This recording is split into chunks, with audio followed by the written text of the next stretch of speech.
हमको इसकी कोई जानकारी नहीं है कि उन्होंने क्या बोला है। अब आप बोल रहे हैं उसका में हम प्रतिक्रिया नहीं दे सकते हैं। सर, नीट के पेपर लीक को काफी हंगामा हो रहा है। विरोधी दल बोल रहे हैं कि भाजपा जहां जाती है पेपर लीक हो रहा है। नहीं, इसमें भाजपा और कांग्रेस और महागठबंधन का मामला नहीं है।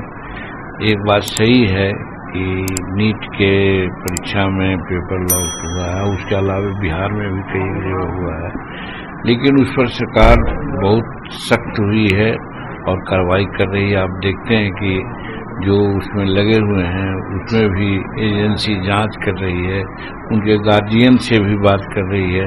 तो कहने का मतलब है कि उसको इरिडिकेट करने के लिए, खत्म करने के लिए सरकार कटिबद्ध हो गई है और हम समझते हैं कि आगे अब इस प्रकार की बातें नहीं होगी। लेकिन आपको लगता नहीं कि जिस तरह से लगातार, चाहे वो शिक्षक पेपर लीक का मामला हो, सिपाही पेपर लीक का मामला, इसमें कई मास्टरमाइंड थिंकिंग जो है, नालंदा के संजीव मुखिया और कई लोगों का नाम आ रहा है, तो इसमें लगता नहीं कि बिहार के जो गरीब और मेधावी छात्र हैं उन पर जरूर पेपर लीक होने से स्वाभाविक बात है कि जो गरीब है और मेरिटोरियस है उसका मेरिट और गरीब का जो होना चाहिए जस्टिस नहीं हुआ है। पैसे वाले लोग, पैरवी वाले लोग पैसा दे करके अपना पेपर लीक करवा करके पढ़ते रहे हैं, आगे बढ़ते रहे हैं। इसी बात को संज्ञान में लेकर के आप देख रहे हैं कि एजेंसी, सेंट्रल एजेंसी है, वो जांच कर रही है। सरकार ने उसको पूरा मदद करने की बात की है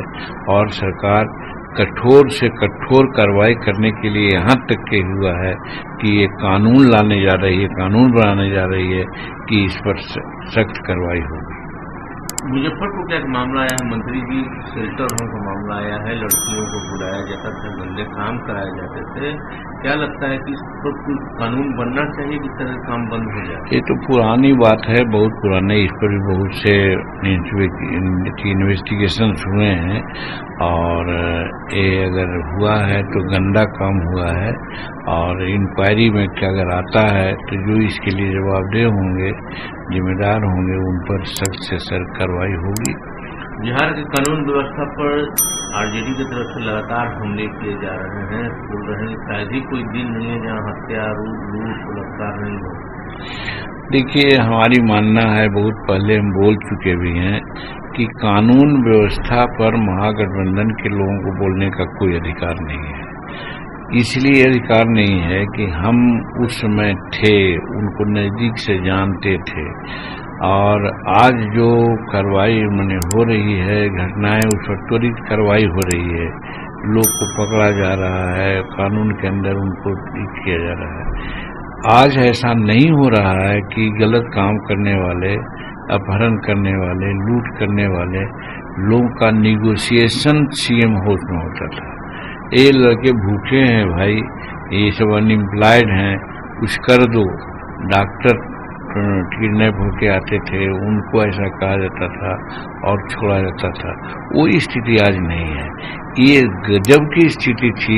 ऐसे लोग आज लॉ एंड ऑर्डर की बात करते हैं तो शोभा नहीं देता है।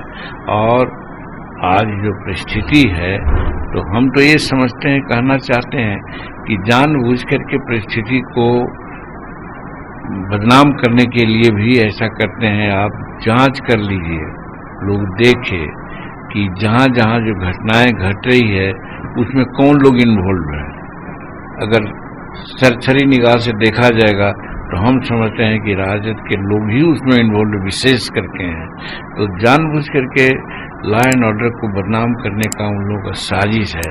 लेकिन नीतीश कुमार की सरकार है, सख्त है, इस पर सख्त से सख्त कार्रवाई करेगी और इसीलिए और कानून बनाने की सूचना हमको मिली है कि इस पर कानून भी बनने जा रहा है कि इसको हम लोग और कस करके इस पर अंकुश लगाएंगे। सर, आज आपकी मुलाकात थी नीतीश कुमार से? हाँ, आज तो देखिए, सवाल है कि हम बिहार में पहली बार आए, वो बिहार के मुख्यमंत्री हैं, इसलिए उनसे एक औपचारिक बातें हुई और हमने उनसे अपने विभाग के बारे में भी सहयोग मांगा, क्योंकि हम अपने विभाग जो MSME विभाग मिला है, माइक्रो और स्मॉल और लघु उद्योग है उसके बारे में हमने समीक्षा की है वहाँ, तो ये पाया है कि बिहार में जिस रूप में यहाँ बेरोजगारी है और जो यहाँ होना चाहिए इस विभाग का काम, वो काम नहीं हुआ है। चाहे वायर का मामला हो, चाहे खादी का मामला हो, चाहे और सब चीज का है। तो उसमें हम जो वहाँ समीक्षा किया, बताया गया कि राज्य सरकार का सहयोग होना जरूरी होता है, खास करके जमीन देने में लोग दिक्कत करते हैं।